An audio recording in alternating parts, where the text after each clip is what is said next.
This is a follow-on video from my YouTube video, how to make a Brigid cross. So if you've made a cross already and you fancy a bit of a decorative twist, follow on.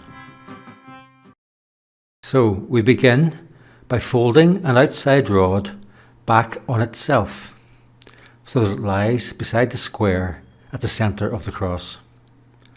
When we hold it, we turn the cross through 90 degrees and choose the next outlying rush. Fold it back over the last one, turn it through 90 degrees, and repeat, making sure that the folded rods lie against the side of the square each time. And as the square gets bigger, we move each rod across to the corner of the square before bending it back.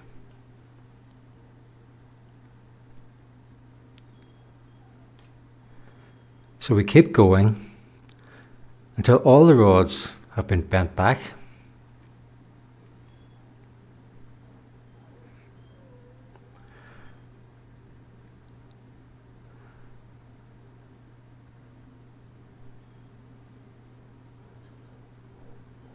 And when we come to our last rush, we take it to the position and fold it back, and then we tuck it under the appropriate rush.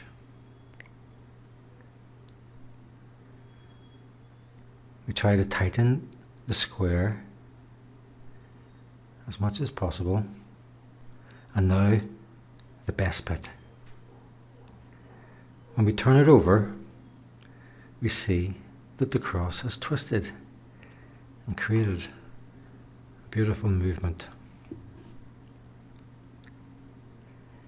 You can tie the legs if you want. Gives us a nice neat appearance.